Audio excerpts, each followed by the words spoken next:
Bonjour, à la une des quotidiens paru ce vendredi 20 avril 2018, les journaux sont largement revenus sur la journée d'hier lors du vote de la loi sur le parrainage.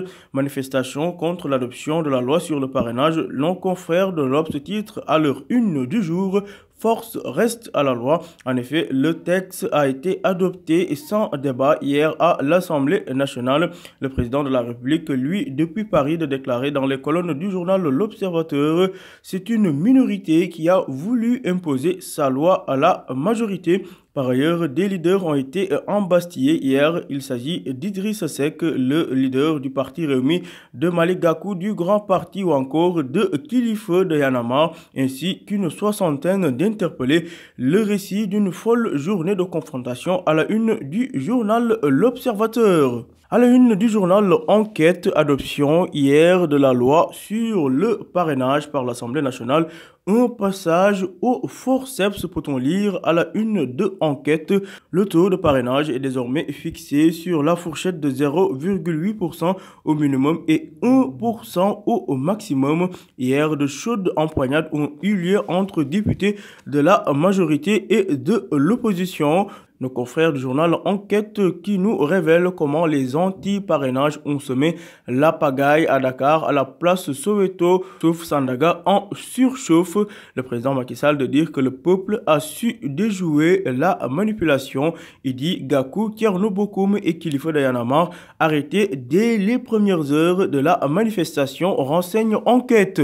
À la une du journal LAS, toujours concernant l'adoption en plénière de la loi sur le parrainage, un vote dans la douleur, titre le journal LAS, qui revient sur les chaudes empoignades entre les députés de l'opposition et ceux de la majorité parlementaire.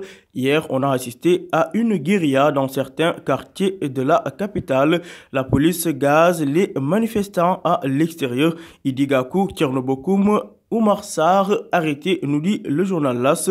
Par ailleurs, toujours à la une du journal LAS, le président Macky Sall jubile. Selon lui, une minorité a voulu imposer sa loi à la majorité. Le Témoin quotidien consacre également sa une du jour au parrainage. La loi votée sous les baïonnettes, titre nos confrères du Témoin quotidien qui nous révèle que la loi a été bel et bien votée dans un parlement et une ville sous état de siège. Le chef de l'État a réussi à faire passer sa loi dans la controverse. De nombreux leaders politiques arrêtés, dont l'ancien premier ministre Idriss Seck, des gaz lacrymogènes partout. Dakar, ville morte, les prémices d'une guerre politico-religieuse, si l'on en croit le journal Le Témoin quotidien.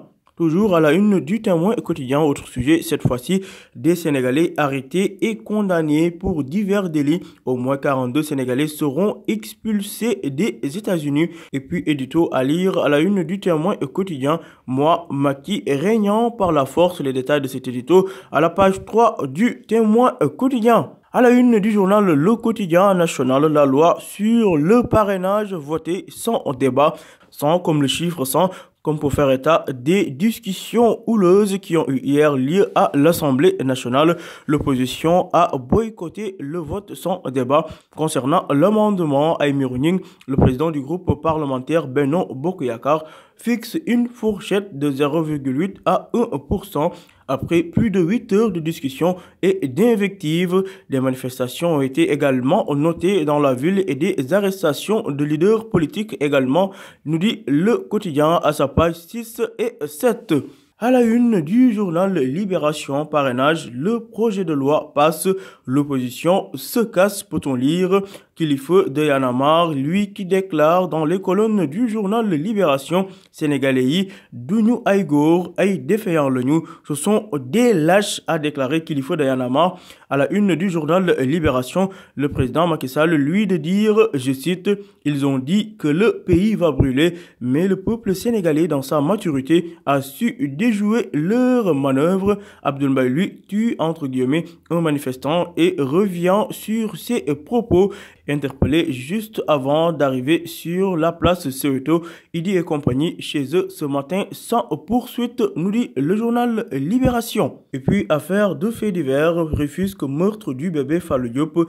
La police de Rufisque met aux arrêts un suspect proche de la famille du défunt, renseignent nos confrères de l'Obs qui nous apprennent que l'enquête ouverte par les limiers de Rufisque pour élucider la mort du bébé Fallou Diop est en phase de connaître son épilogue, et tout comme avec la mise aux arrêts d'un suspect voisin de la famille du défunt, renseigne le journal L'Observateur, propos recueillis par Libération suite au meurtre du bébé Serigne Fallou Diop à Rufisque, un couple en garde à vue.